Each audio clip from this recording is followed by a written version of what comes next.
Muy buenas, sean todos bienvenidos una vez más, en este caso Enfoque 360. Nos encontramos con la abogada Valeria Infran, pero más que abogada es toda una verdadera batalladora republicana y una insigne representante de las cuñá paraguayas en defensa de su familia. Bienvenida a Enfoque 360, Valeria.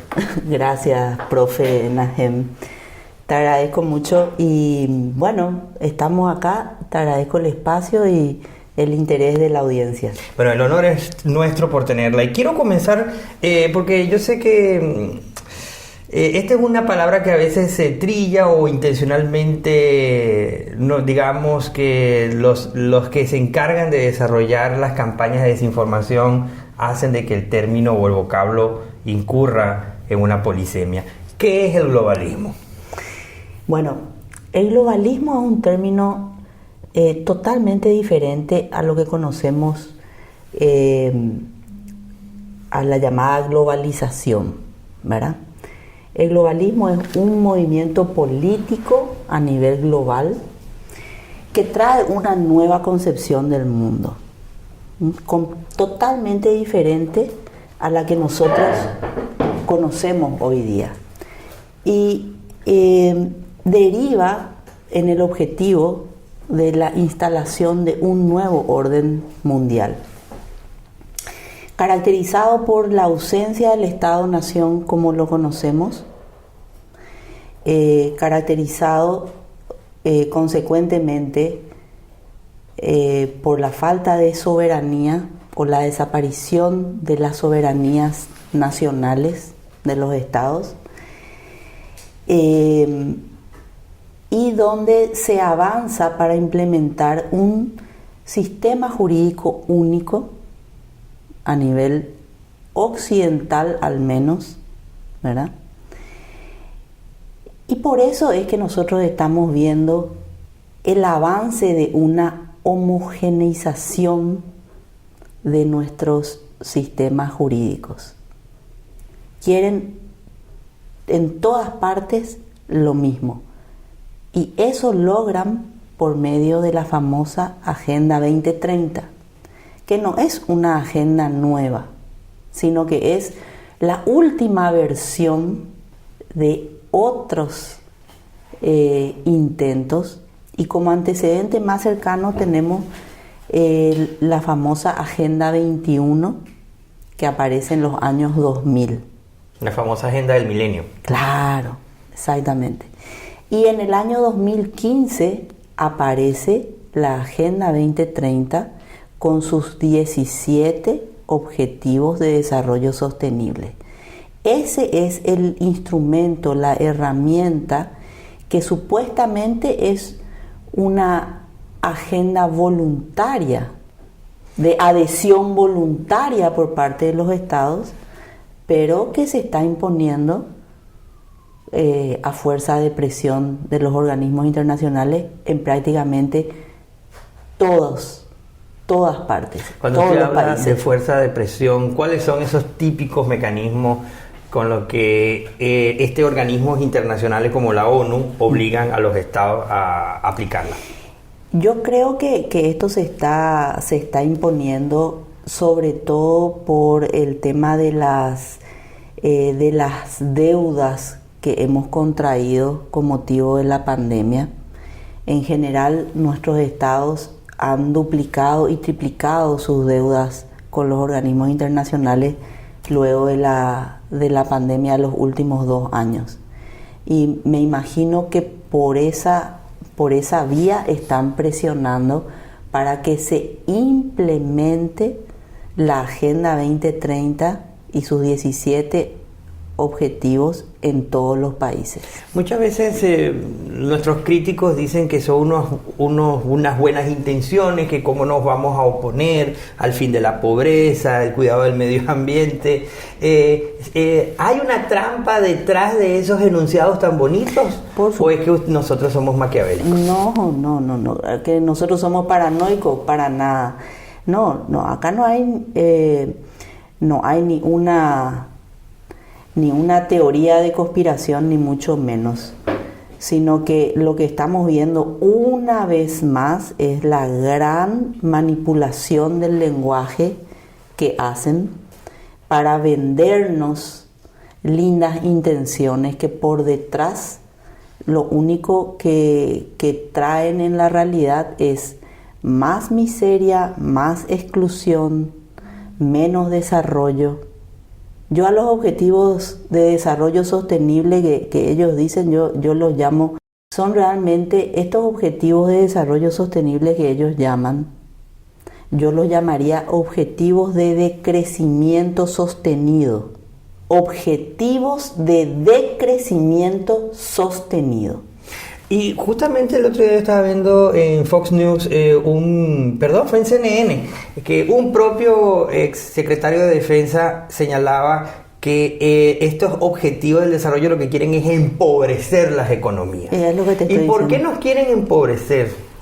Bueno, nosotros tenemos que remontarnos a muy atrás realmente, ¿verdad? A los años 70, y yo le invito a la audiencia a leer lo que es el informe Kissinger.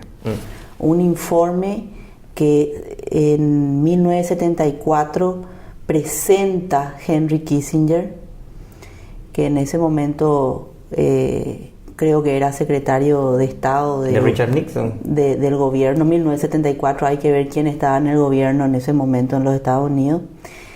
Y en ese informe habla de la necesidad del control demográfico para la seguridad de los Estados Unidos con respecto a los países extranjeros. Los subdesarrollados. Los subdesarrollados. Ese informe Kissinger viene a raíz de que en 1972 y en 1974 se hacen las primeras grandes reuniones sobre población en Naciones Unidas. Y ya Rockefeller hablaba del control demográfico. Ante el intento de los Estados Unidos de controlar el crecimiento de la población por los métodos del aborto y la anticoncepción en los países del tercer mundo, hubo una airada reacción de los gobiernos del tercer mundo, especialmente del gobierno argentino, que denunció el imperialismo demográfico que los Estados Unidos trataba de imponer al mundo subdesarrollado.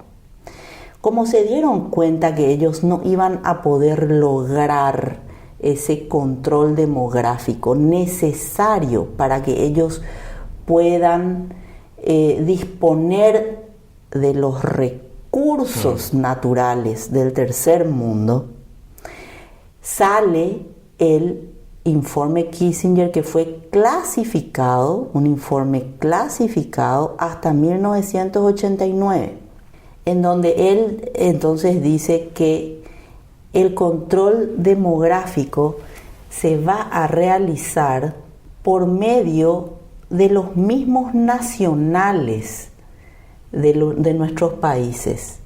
Es decir, de los gobiernos de los países tercermundistas. Téngase por entendido África y América Latina. Previamente reeducados en países de primer mundo. Y lo dice literalmente, ¿verdad? Entonces,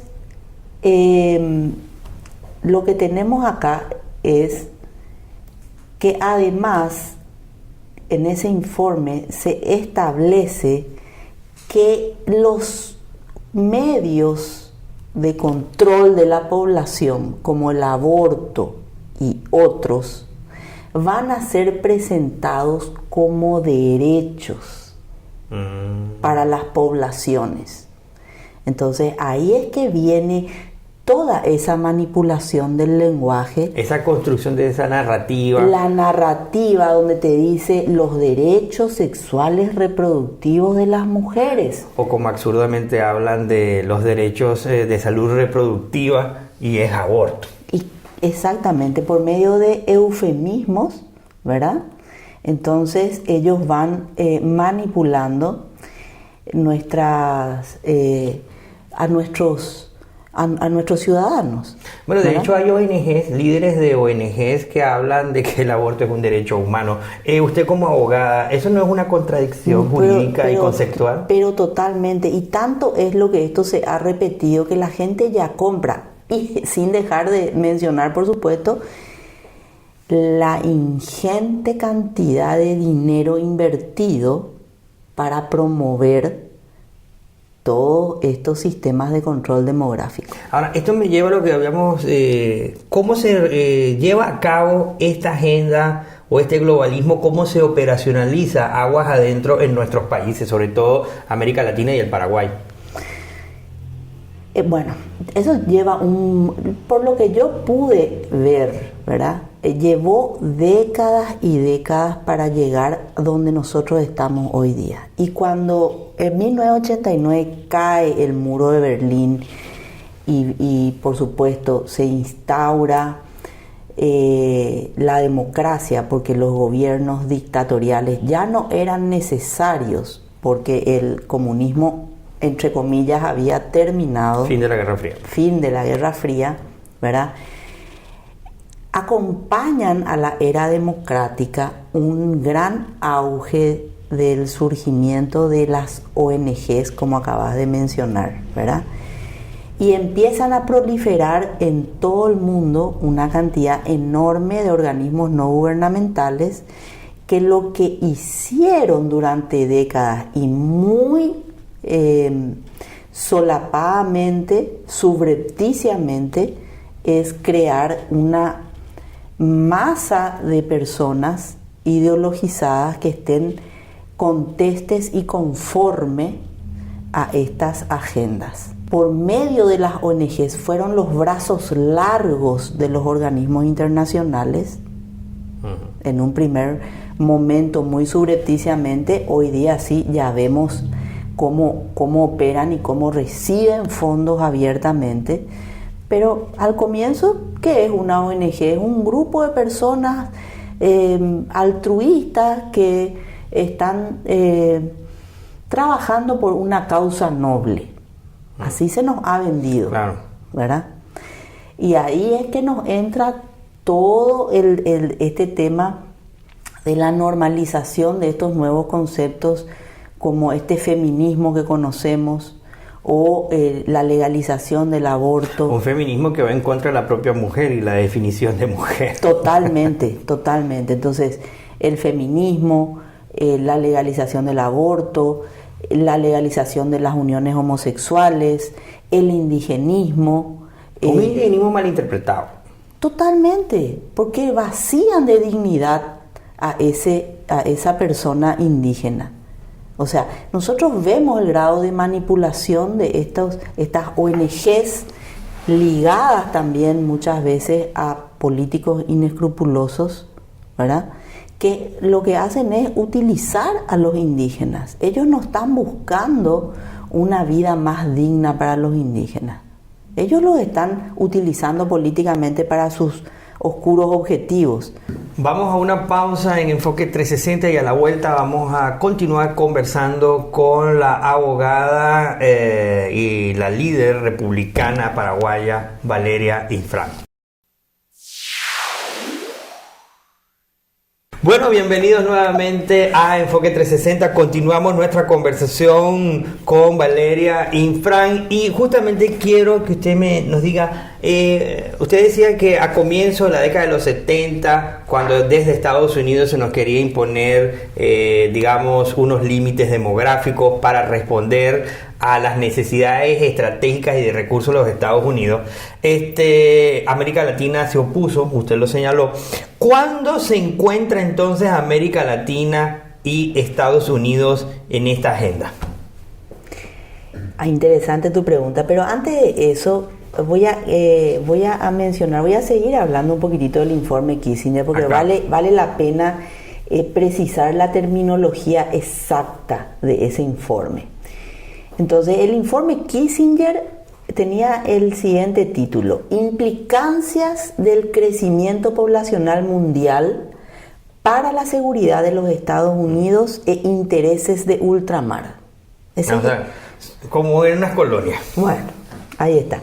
¿Y qué más disponía? O sea, era el título. ¿Y qué disponía? Disfrazar las metas del Plan de Acción de Bucarest, que fue aquella gran reunión sobre población de 1974, unos meses antes del informe.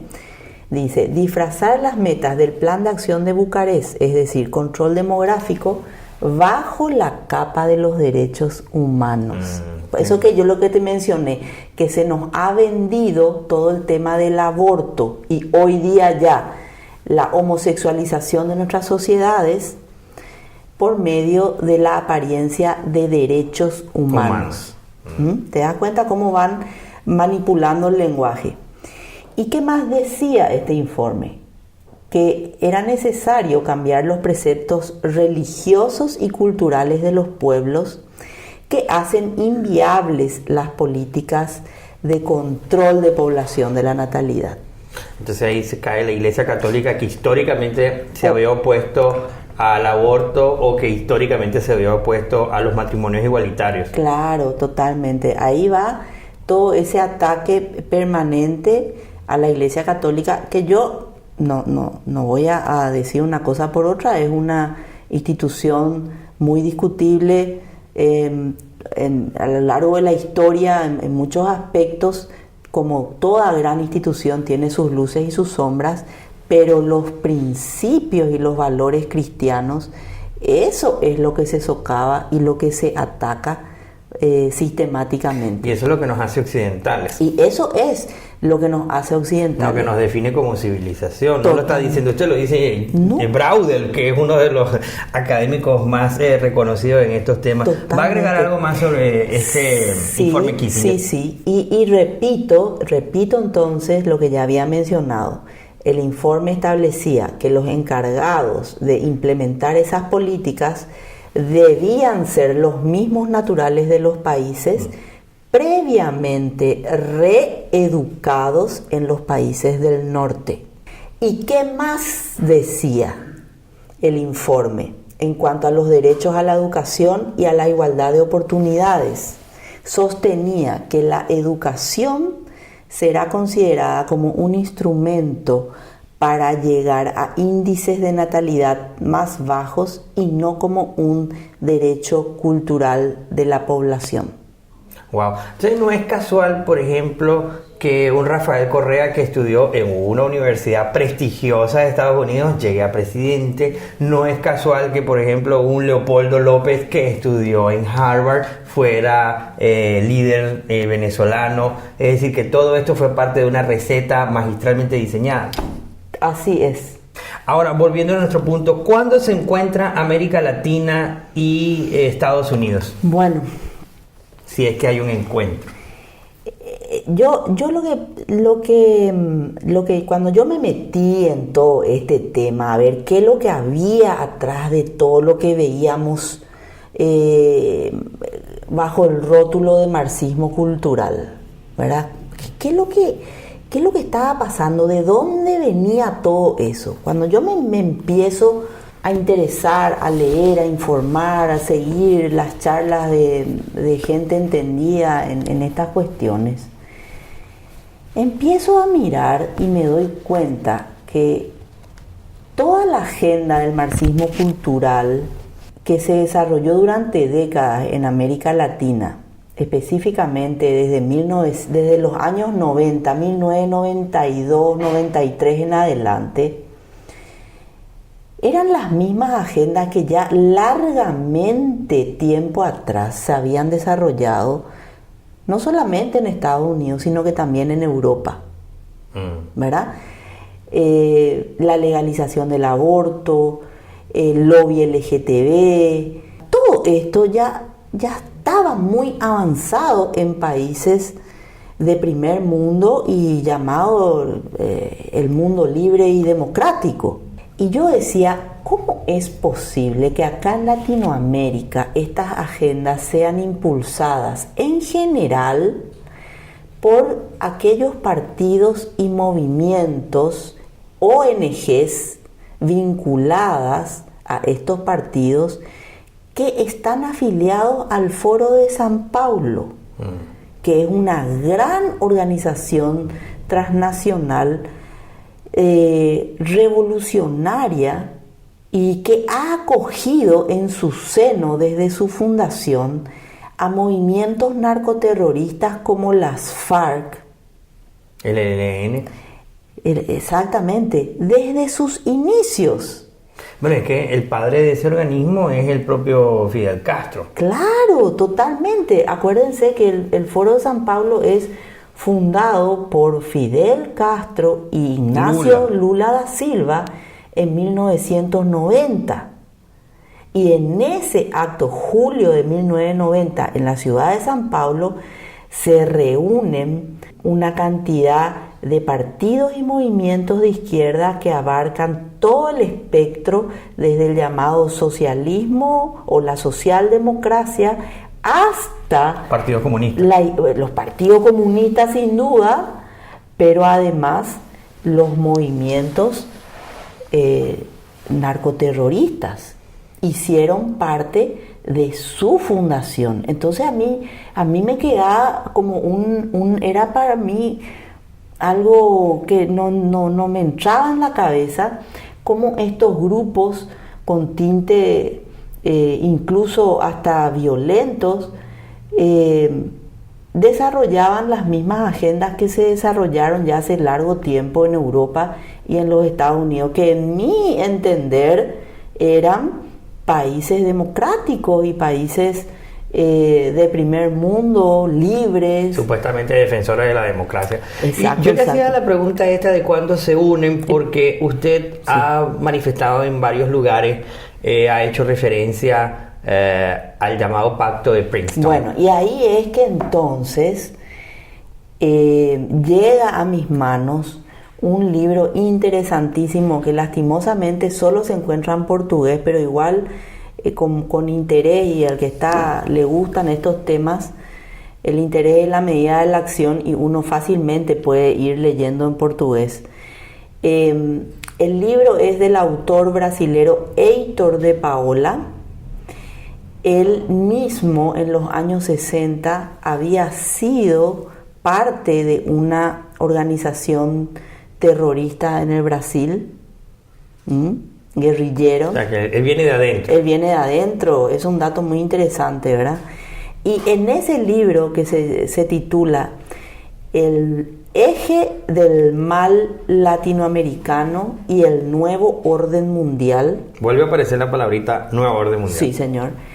Él habla en uno de sus capítulos del Pacto de Princeton. Y cuando yo leo de qué se trataba ese pacto, ahí a mí me cae la ficha, ¿verdad?, de todo lo que ha estado pasando durante tanto tiempo en Latinoamérica. Entonces, ¿qué tenemos? El Pacto de Princeton